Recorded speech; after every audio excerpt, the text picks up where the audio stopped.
Okay, in this section, we're going to work on understanding how the fitness routine that we practice as dancers, our movement vocabulary that you do in the Natyashastra is already in line with how you train your muscle groups and how you understand the anatomy of the body, how we understand the musculature. These are the terms that later at a sports science course or some after we become like dancers, then we go back and understand, oh, I need to be more fitter, more flexible. So we use all these terms to be able to create a dancer's body which is agile enough to go through the process of dancing.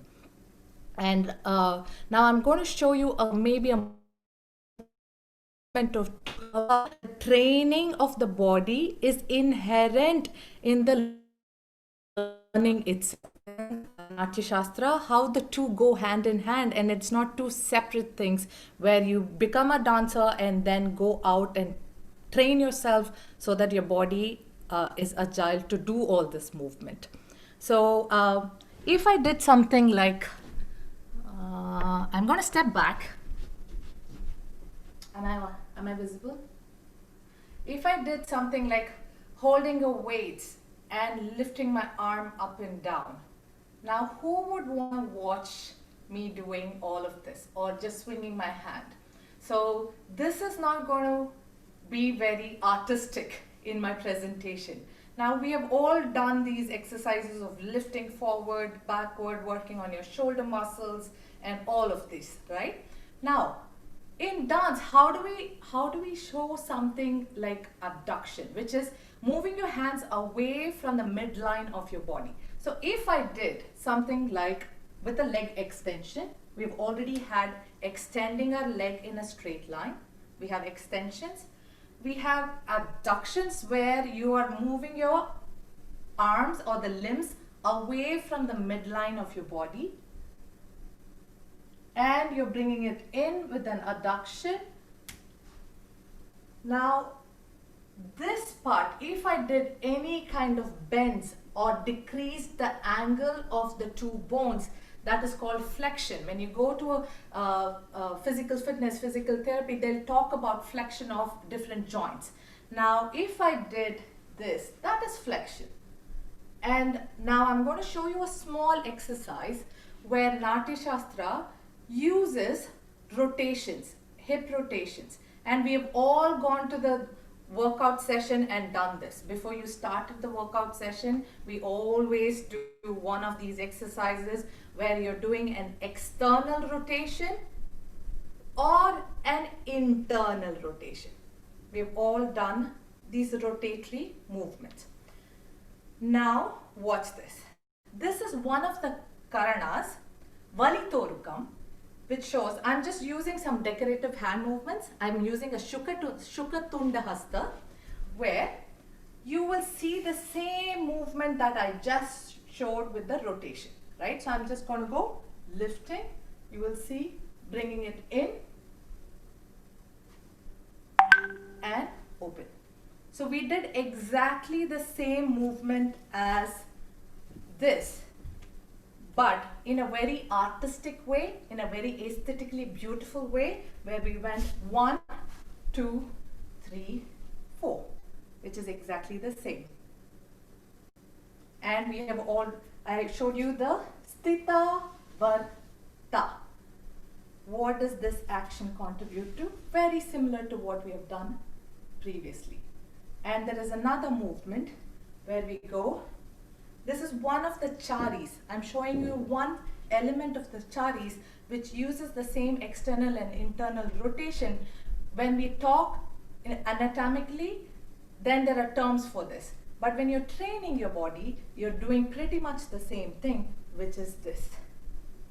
We are doing the same rotation with the body. So in the course, we'll make a comparative study with how we do it as the modern fitness routine in comparison to what is listed in Natyashastra, talking about extension, compression, abduction, all of this flexion, and how to use that integrated into presenting something more beautiful rather than doing it as an exercise.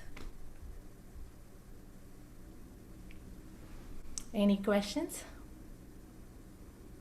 Thank you, Deepa. You brought an entire perspective of the physical training, physiotherapy, and science into this so beautifully. I think this will be another aspect that all of us will get to learn.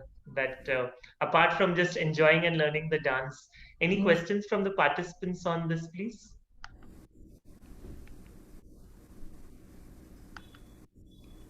Participants very happy. They're smiling. We are all very happy.